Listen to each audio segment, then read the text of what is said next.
Hi everyone. So after a morning of possessive constructions in oceanic languages, we now turn to look at possession in a Papuan family. Specifically, I'm going to be talking about split inalienable coding in the East Bird's Head family.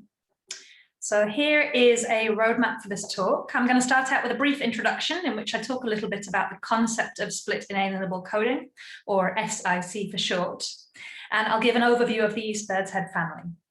We'll then take a look at the East Bird's Head data, and here I'll show that while possessive coding is a little bit all over the place in the present day languages, at an earlier stage there was split inalienable coding in the family, which has been obscured by subsequent borrowing and phonological and morphological changes.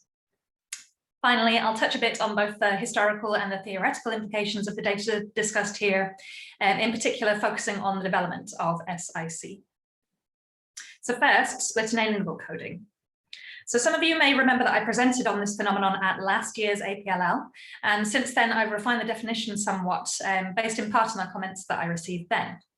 So a language is considered to have SIC if there are at least 3 possessive coding strategies, and if at least 2 of these strategies are wholly or largely associated with the encoding of what are typically thought of as inalienable possessive relationships, in particular kin terms and body parts. A further factor is that the choice of coding strategy must be semantically motivated rather than, for example, lexically or phonologically motivated. So, for example, one coding strategy might be used for possessed kin terms and the other for possessed body parts. Okay, so let's take a look at an example of SIC from the Papuan language Hatam. There are 3 coding strategies in Hatam. One is an indirect construction in which the person and number of the possessor is marked on a pre-nominal particle de, which is exemplified in 1a here. This strategy is used for marking alienable possession, so relationships of ownership or creation, things like this. In the other 2 strategies, exemplified in 1b and 1c, the possessor is marked with prefixes directly on the possessed noun. The prefixation strategy is used with inalienable possessive relationships, which in Hatam is body parts and kin terms. Now, the more eagle-eyed among you might see that the form of the second singular prefix is slightly different between 1b and 1c. And if we take a closer look at the prefixal paradigms, we see that there are, in fact, this is systematic, and there are 2 distinct inalienable paradigms. One of these paradigms is used for body parts, for the possession of body parts, and the other is used for the possession of kin terms. So this is the phenomenon of split inalienable coding, which is what we'll be looking at in the East Bird's Head family today. So the East Bird's Head family is spoken in the far northwest of New Guinea in the Arfak Mountains on the Bird's Head Peninsula within the blue box here. If we zoom into the Bird's Head, we see that it's quite a genealogically heterogeneous region.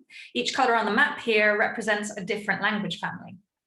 Some deeper links have been proposed between some of these groups, but none of these links have yet been sufficiently demonstrated.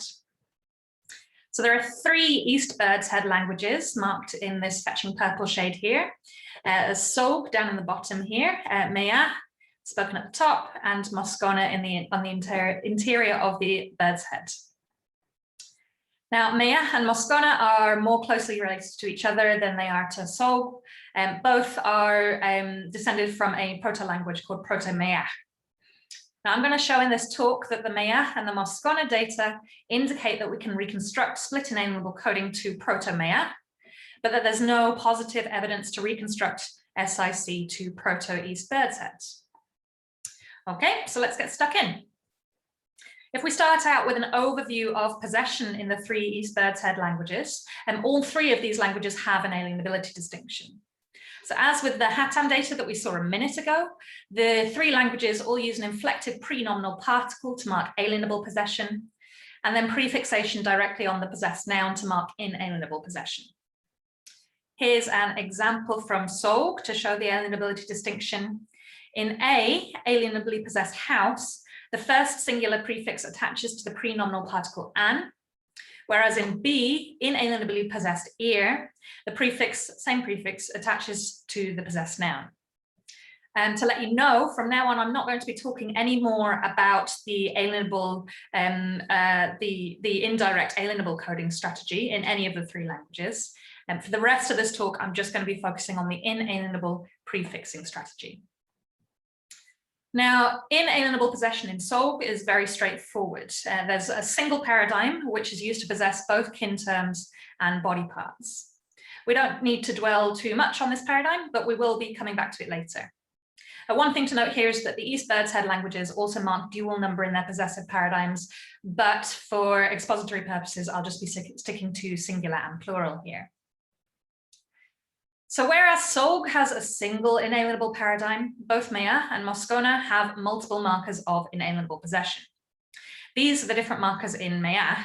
We're going to be unpacking this in a bit more detail in a second, but for now, notice that one paradigm is used for body parts, and that kin term possession is a bit more all over the place, with several different lexically specified markers for some of the possessors. Things are even more complex in Moskona, where a radical shift from inalienable to alienable possession has eroded much of the original inalienable morphology.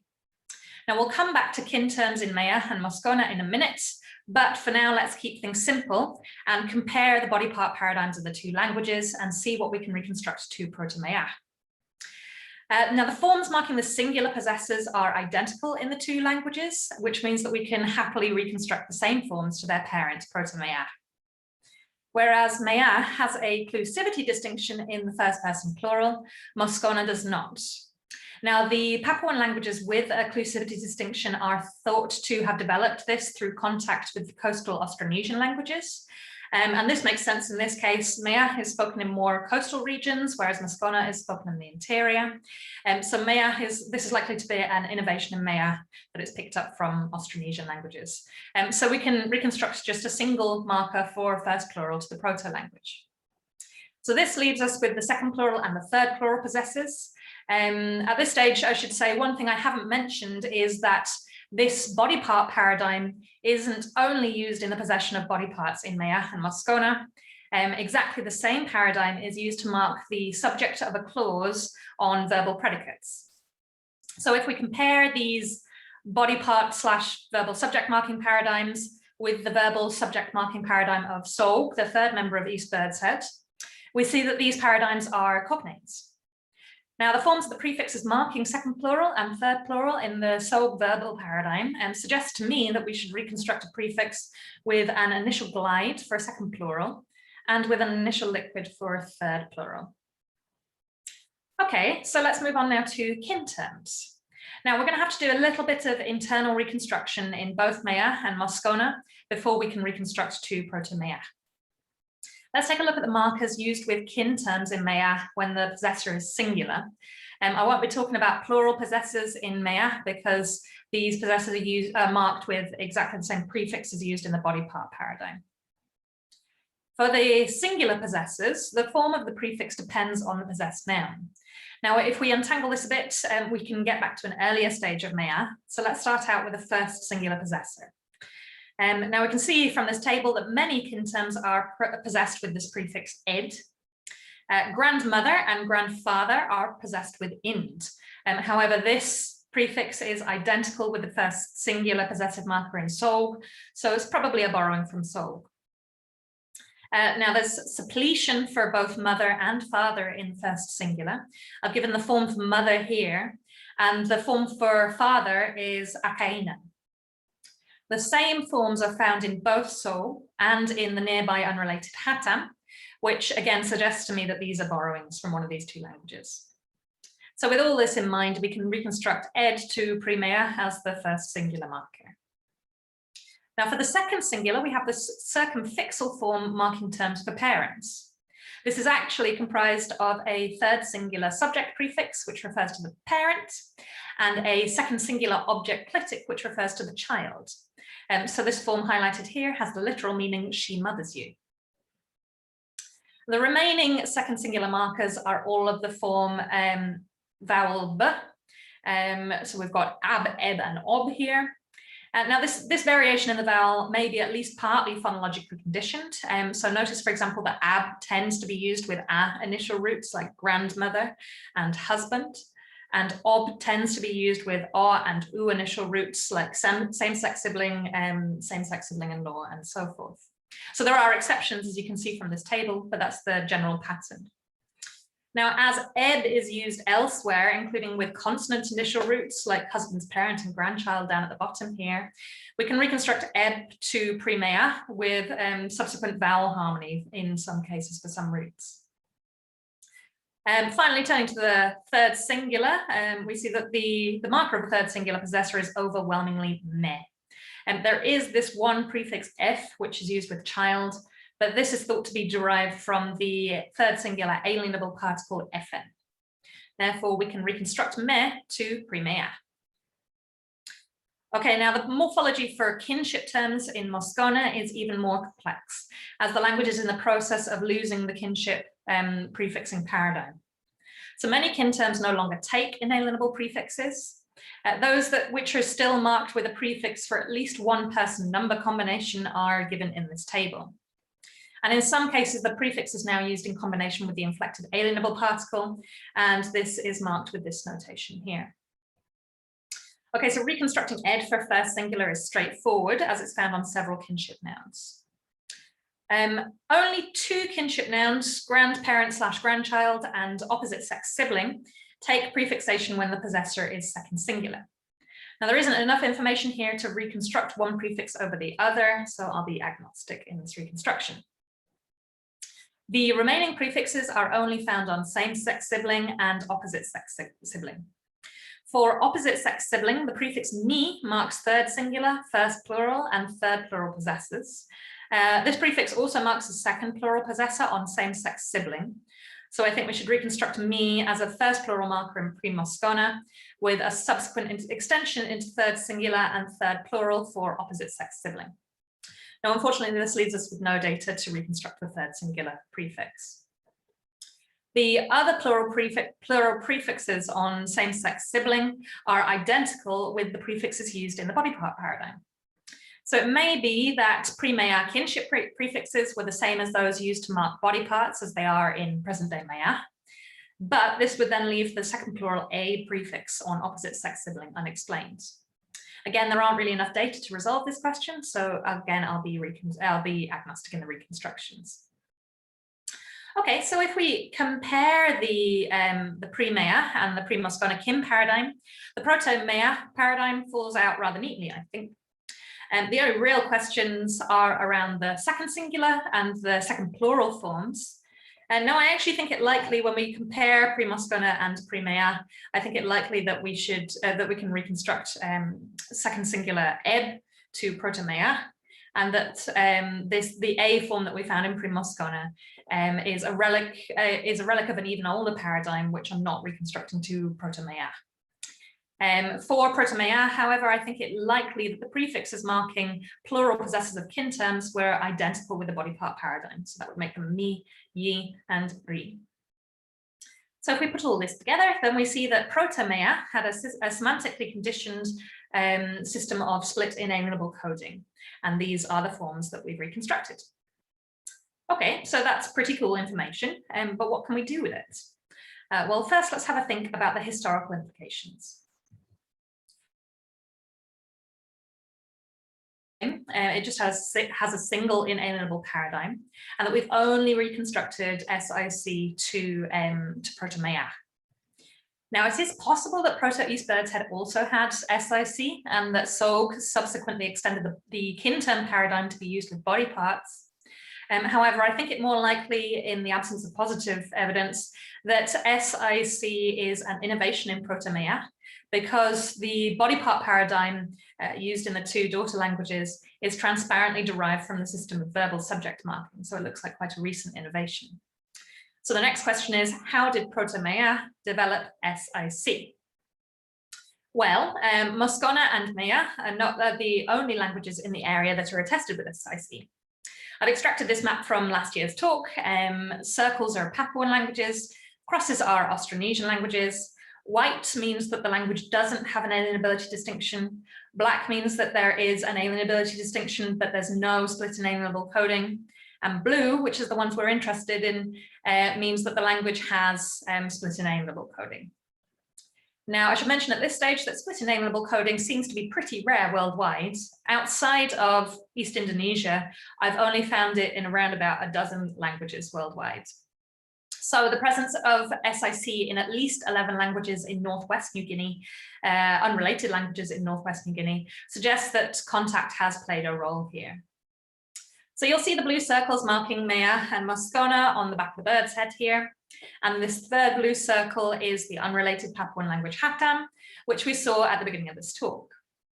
I think it likely either that Hatam innovated SIC, which then spread into Proto-Meax, or vice versa, Proto-Meax innovated, which then spread into Hatam.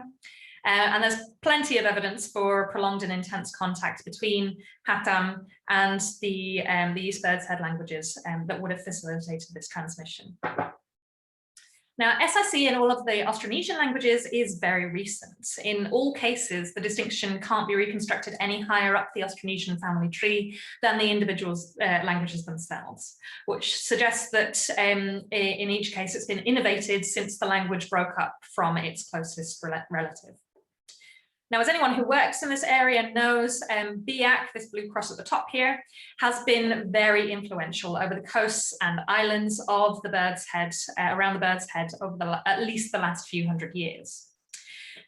Speakers of Biak also happen to be in very close contact with speakers of Hatam. So, for example, Hatam mythology talks about the intermarriage of Hatam and Biak clans.